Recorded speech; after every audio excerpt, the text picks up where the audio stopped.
against your knee. Yeah, so I agree with you. Horizon, you don't like that line?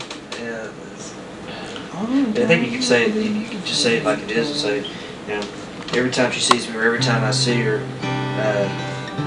she gives me a little smile, or she manages to smile. Still, every time she sees me, her eyes start to smile. Writing for the DeVille is it's like a group of guys, or even when I write by myself, which I do sometimes, not often. It's like sitting back going, you know what, man, what does this song mean? I could almost hear something a little more metric in that first line on the second verse, where it could be almost a play on like, and this isn't it, but the idea, right? But almost like, you know, like, well, you remember the good times, bad times, no da da da, you know what I mean? If we could almost do a contrast there, paint a contrast there with that. On the hard times? Yeah, almost like hard times, bad times, yeah, we've all been through those times. Or hard times, good times, or hard times, sad. You know, there's something there.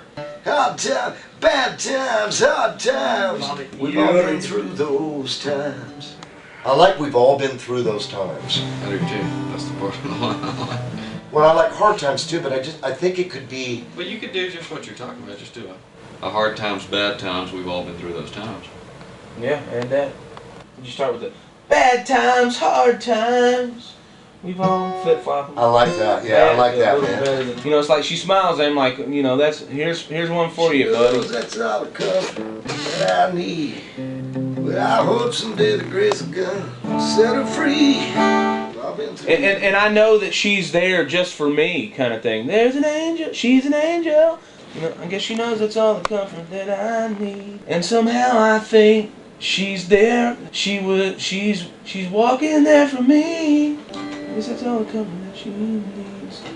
And sometimes I think she's there just for me. She's in it. So sometimes I think she's there just for me. I guess she knows that's all the comfort that I need. Sometimes I think she's there just for me. And sometimes I think she's there just for me.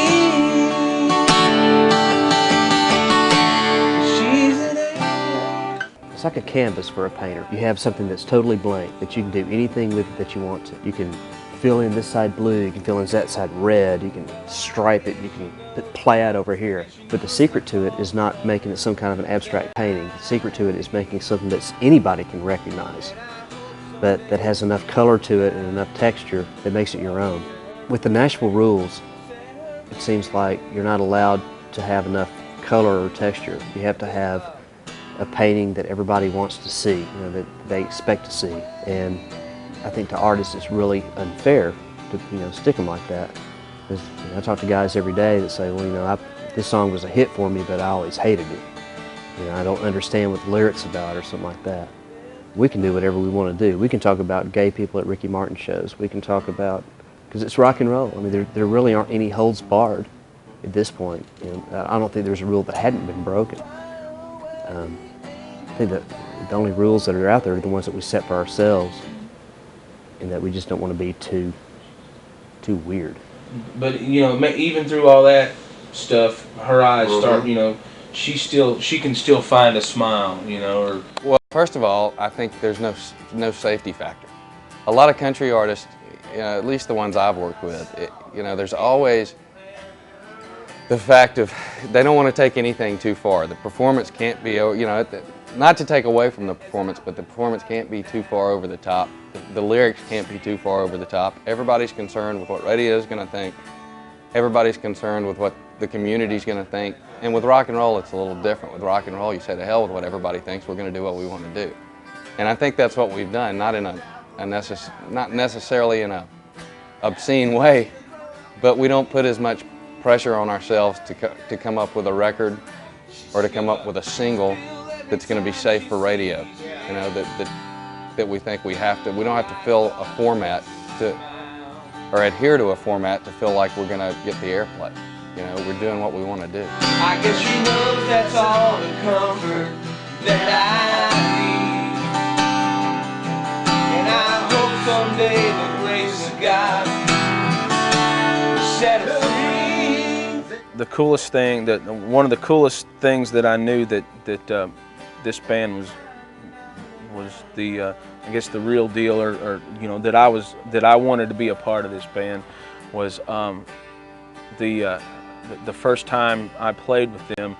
I had learned like 3 songs, and we walked in and played the first one, and immediately after the first song, it just bam, everybody looked around like, yeah, this is great. And the cool thing about that is, you know, Probst and I, Dwayne, the bass player, you know, we have a long relationship, and so he knows what I'm going to do before I do it, and usually I know what he's going to do. So it's you know, the bass and drums are there, you know, and it's exciting to get to play with him again. Still, every time she sees